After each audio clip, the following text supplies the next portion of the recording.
I also would like to introduce Ann Livingston. There you hiding? Okay, she's hiding over here. Co-conspirators here now. Ann is a creative, energetic, and focused community organizer who's made significant contributions to improving access to health care for people who use illegal drugs at the local, regional, and national levels. After co-founding the Vancouver Area Network of Drug Users, also called VANDU, with poet activist Bud Osborne in 1998, she was employed as VANDU's executive program director for 10 years. She encourages people who use drugs, who are criminalized and labeled mentally ill, to form citizen associations and insists that they design and implement harm reduction programs. Consequently, VANDU had and continues to have a major influence on the public dialogue around heroin, cocaine, crystal meth, and crack use, and the people who are users of these illegal substances. After many years of advocacy, public education, marching in the streets, and civil disobedience, Vancouver finally has a government-sanctioned injection site, is hosting a second heroin prescription trial, and has many overdose prevention sites. No thanks in part to some of your work, I know. In her current role as a volunteer with her BC Yukon Association of Drug War Survivors, and is meeting with marginalized homeless people who use illegal drugs in Surrey and Abbotsford, where bylaws have been implemented banning harm reduction services for drug users. And is of 2 blocks from Main and Hastings for 24 years and has 4 sons. So, welcome. And I'm going to hand it over to the 2 of you for the next panel. Thanks so much.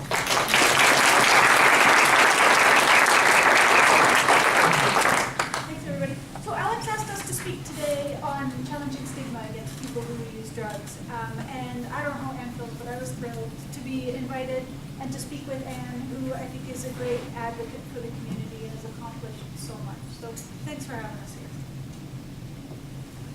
Just to tell you sort of our plan for the day, we're going to start off by introducing an activity, which is about our personal relationships with people who use drugs and how our experiences and our attitudes towards them change over the course of our lives and our careers.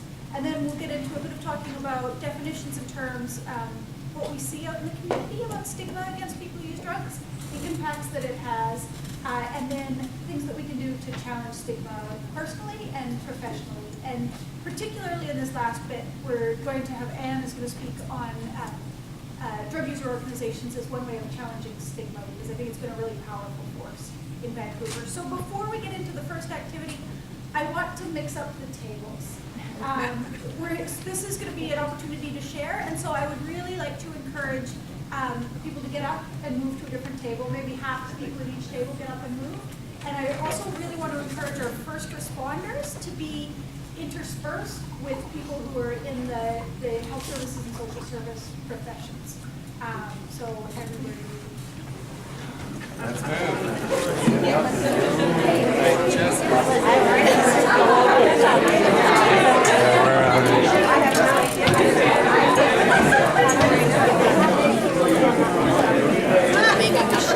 first responder join us. We need a first responder.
So she's saying, without a microphone, is everyone in their seats? Thank you. Thanks, Ann. So the first part of this exercise, I'm going to ask everyone here to reflect with the person next to them or as a whole table, if that's what you prefer, on when did you first become aware of people who had issues with problematic substance use? And what was their relationship to you? How did you know them? And then what messages did you hear about those people? So we're going to take about 5 minutes to talk through this one. And then I'm going to ask everybody, I'm going to ask for volunteers from the audience to share what was happening at your table and any issues that you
Not to interrupt. Could we have some people talk about, share a few things from their tables? Any volunteers who want to say what it was for their family or at their table, whether there was a consensus about things that you were aware of with people who were problematic substance users? That's just, can you guys go? We're all very different experiences. I appreciate a couple people said that they were told honestly by family members what it was when they saw it and asked questions. And I think that's helpful, rather than the elephant, they were honest with you, right? Like that's so refreshing, right? It's real. Anyone That's else? one. I can speak loudly enough. Yeah, good. We kind of, as a table, learned that drugs are bad and that they're going to ruin your life, and that there's gateway drugs, and that you shouldn't even try any of them because it's going to lead to you being a junkie on the streets. Right. Do you guys have an example or? Yeah. Mine's not that exciting, but my dad's brother was a heroin addict, and that's how I learned that being a heroin addict is awful and bad, and I was just terrified of the idea of someone who could possibly use drugs, and I started thinking anything that was a drug was just scary. Don't even go near it. And I was probably 9 or 10 years old. So Can you it pass totally it to the tainted table? my view of what drugs were all about.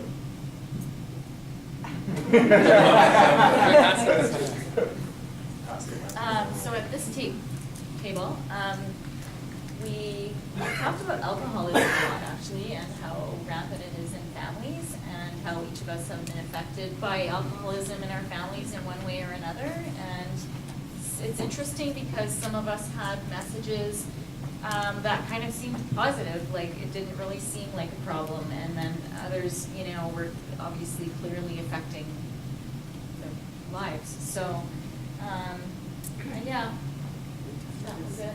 Yeah. Here we go.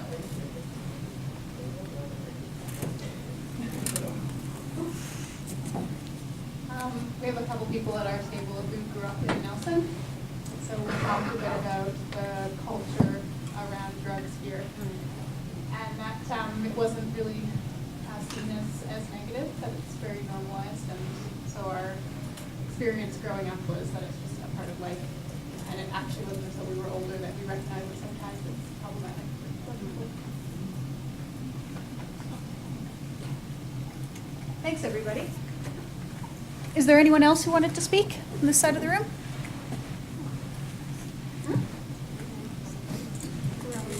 Okay, we're going to come back. We have a couple more. Oh, sorry, was there someone? Okay, then I'll let you off the hook. We have a couple more of activities as we go along, and we'll come back to it, and then I'll pick on this side. So I'm going to start with a couple of definitions so that we're all on the same page. The first one is a definition of stigma, and I saw earlier Chris Huston's. This differs a little bit from it. What I want to say about stigma is a little bit about where the word comes from. So the word stigma, the etymology of it is that it means mark. And anyone who grew up Christian, you might have heard of stigmata, like the mark of Christ on the hands, and it's the same root word. So stigma is negative judgments against someone who is marked in some way. And researchers who work on stigma and classifying types of stigma talk about two different groups of people who experience stigma. So there are people who are visibly marked and can't escape stigma. When we talk about people who use drugs, these are people who are visibly identified as people who use drugs or have been outed in some healthcare interaction or something else, and so it's a mark that they carry on them. There's also people who carry that mark secretly inside. They hear what's being said about people who use drugs, but if it is exposed, they know that they will face that same stigma. And so their strategy for coping with it is to continue to keep that mark hidden inside them. Something else I want to say on that is that who is marked visibly as a person who used drugs happens along lines of power. in our society. So Indigenous people are marked as someone who uses drugs far more easily than someone who is white, middle class. And so easily that many Indigenous people who don't use drugs are marked as people who use drugs. When they go to the clinic seeking medication for pain, they're assumed to be a person who uses drugs when they're not. We see the same with stigma against women who have young children is so marked for their drug use compared to other people. So it really does flow along lines of power. Anne, do you want to add anything to that? This is from some work I did as part of my PhD research. So I traveled around the province working with a group of people who use drugs from the BC Yukon Association of Drug War Survivors, talking to people in rural BC and small communities about what are their needs and what needs to be done to support them in their communities. Because we know a lot about what people need in big cities and in Vancouver, and less about in smaller communities. And before I tell you about this, I just want to say what a formative experience it was for me to travel with people who were daily users of crack primarily, who then facilitated workshops in town after town, so professional, and in such a way that I could not have hoped to emulate. That the trust that they engendered from the people we spoke to was so much more than I would have been able to. So it was really a powerful experience showing the importance of involving women in positions of responsibility. So this was in one of the towns. Someone said, if you approach people for help in this town, they'll turn their backs on you. And that was their experience of stigma there.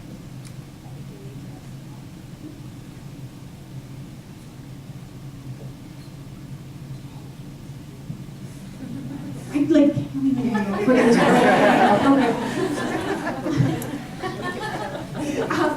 discrimination, I would define here as the negative actions that flow from stigma. And I'm going to turn this over to Anne to talk about some of the many ways that people who use drugs are discriminated against in healthcare and in their other interactions. Well, it's actually, I'm sure many people are aware, having worked with people who use drugs over a period of many years, it's almost, I'd rather speak in a positive way about it. From the first few days in the 1990s of working with drug users, a woman came in and said that when she had gone injured, she was involved in selling sex in order to get drugs, and she had been beaten up, and she came to the emergency room at St. Paul's, and the nurse said to her, "What did you expect, you junkie hoe?" And that never got said again that I heard of, and I immediately called St. Paul's. So I'm just saying that some of these things, when they're not tolerated, and there's a kind of political correctness that at least needs to cover them, because I think then, like the first exercise is supposed to point out to us, that we may then continue to hold our biases. I'd say that's still about myself. It's dead, right? Anyway, what would, one of the ways to work with people who use drugs is a sort of a continuing ability to be surprised, be wrong, and be corrected. So it's my own bias always comes up over and over again, because I don't even, bias is invisible to the person who has it, as is privilege. So I just wanted to say that as humor is used, there's a sort of humbleness or humility, and the ability to be with people, as she stated, who are going to surprise you over and over again, just in terms of what kind of vast knowledge they have. I have a term I use which is stigmatizing when I say it, but it's considered, it's like saying the N word. You can only say the J word if you are a person who uses drugs. So I'm going to show you at the end the manifesto for people who use drugs that Van Du ended up writing up. Because what happens to people is they get viewed in one lens. They're no longer a mother and a daughter and a tenant and a welfare recipient and a person in their community who does volunteer work, or a person who has a broken leg. They can go in and everything that they're viewed as is their one mark, and that's that they're a drug user. And you hear that from people who use drugs when they can speak freely about when they're seeking other, as Don Baker said, then they sat me down and said, "You have a drug problem." And he said, "As if I didn't know that. I was there to get housing."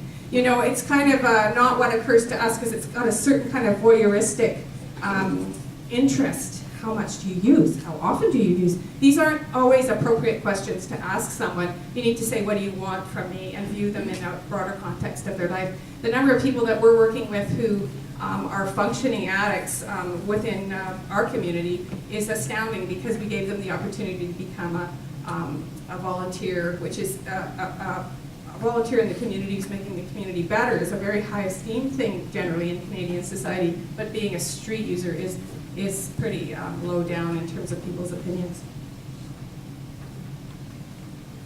So this is another quote from the same research. This is a woman who went to see a physician about her daughter, and because she was viewed as a person who used drugs, even after she had stopped using drugs, she was given substandard care and had a consequence for her daughter's health as a result.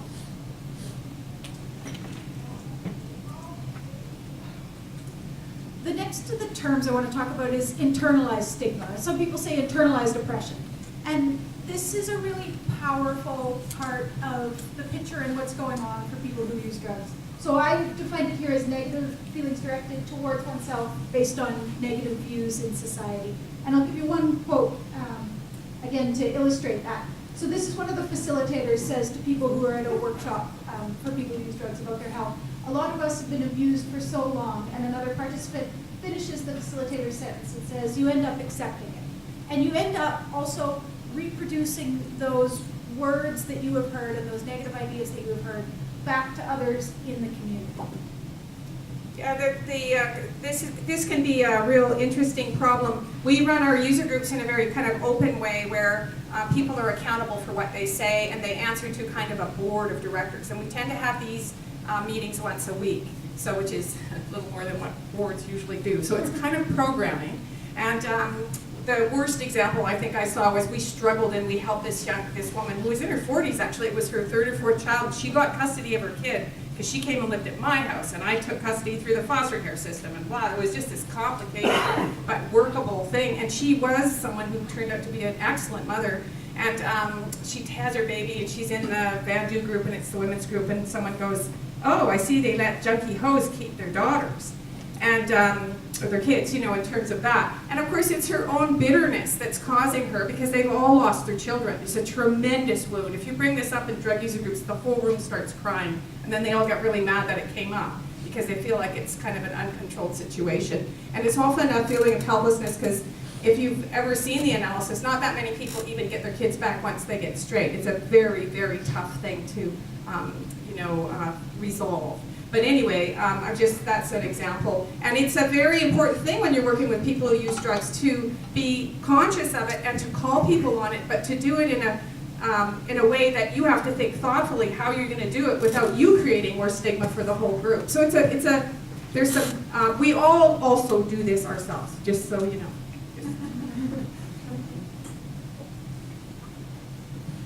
And the next term I want to speak to is horizontal violence. I don't know who's come across this term before. It refers to stigma and discrimination from people who are themselves marginalized to another marginalized group. And the essence of it is that if you can't punch up, you punch out and around you. An example I would give of this from some other research that I've read is a group that did interviews with people who used a needle exchange in the UK. And they asked people there about their experiences and why they were using it. And the people who were going to pick up syringes for steroids just said terrible things about people who are going to pick up syringes for people who inject drugs. And it's because they feel their own stigma against them, they have their own ways that they're disenfranchised and marginalized, and they're striking out against people around them.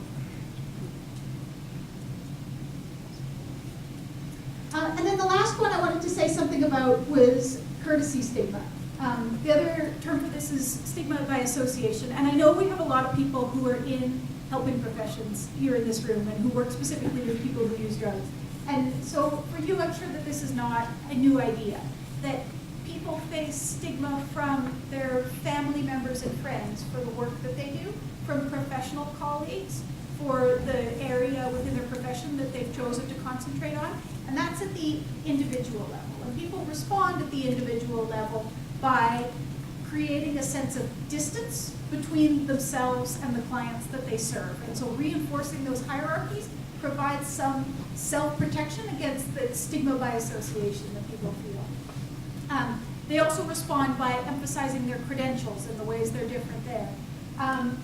And at the organizational level, we see this play out in terms of lack of funding for organizations that serve marginalized groups and a need to fight for that funding, which sometimes researchers tell us plays out in a way where people sensationalize the work they do in order to secure that funding that doesn't come via another route. And so challenging this and being aware of it, I think it is an important part of challenging stigma in general. Yeah, I just would reiterate the same thing. I mean, the drug user groups, we're hoping this opiate kind of crisis doesn't cause drug user groups to get funded. We better move quickly. There's a network of drug user groups across British Columbia, and they're not funded. And primarily, I do their work, and I'm willing to just say, oh, I don't care if I'm poor or not, I'll be all right, and just keep slogging away at it, because it is a very, very powerful tool. So if you hear of drug user groups trying to get started, they're not something to be afraid of. It takes a certain kind of maturity, because drug user groups can often become advocates and criticize NGOs who are serving them, but you just need to be kind of grown up and say, oh, I see, we're going to get criticism.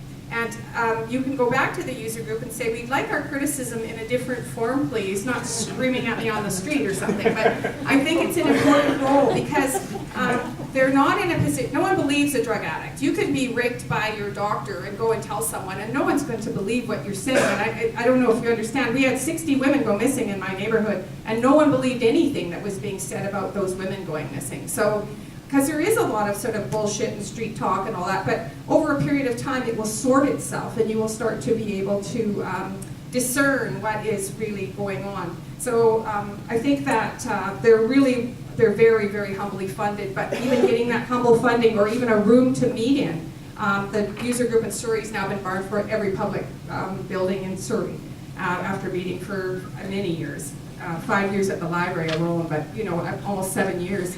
And you can sort of see why they get so mad, but on the other hand, it's just straight up stigma. It's that these people couldn't be here because, we have children in this library. Like, really? Okay, the next section we're going to talk about is a little bit on the impacts of stigma.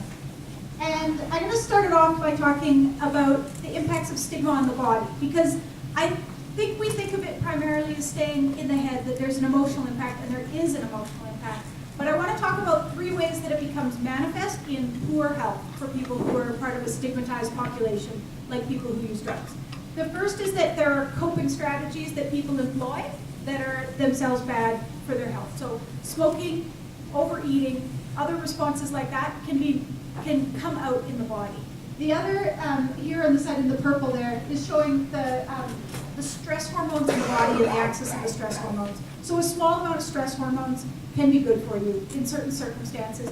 Chronic daily stress has been shown to be associated with poor health outcomes independent of the strategies you use to cope with them. So independent of smoking, independent of eating patterns, it's associated with obesity, it's associated with heart disease. And then the final thing, this picture of this woman who's kind of hunched over is to show a posture of safety and comfort. It's almost a fetal position. People who are subject to negative stereotypes and attitudes in the faces of people who are judging them adopt these postures chronically, which are protective. And we know that people who use drugs have high rates of pain, and I really believe that this is part of it, that there are postures that are unhealthy for the body to take on over the long term. Another impact of stigma is isolation and disconnection. And I put this picture up here of a baby in the NICU. This is, I'm sure we all remember, the NICU babies were kept in isolates, away from human contact, and the parents were told not to touch them. And we've gone from that to this skin to skin, this idea that actually what these babies need is human contact and to feel that warmth. And they've gone as far as with the new redesign of the BC Women's Hospital, they're not going to have the same kind of NICU. They've got room-in spaces for these NICU babies so that their parents can stay and they can have as much skin-to-skin contact and time in connection with their parents as possible. It's a universal human need to have that sense of connection. And when we approach people with these stigmatizing attitudes, or when people are approached with these stigmatizing attitudes, it creates this disconnection that echoes through every part of their lives. I'm going to ask Anne to speak to this one a little bit more, but stigma and discrimination reduce access to the basic necessities for people. And so I want to say this in a context that is everyone is getting squeezed. There is an increase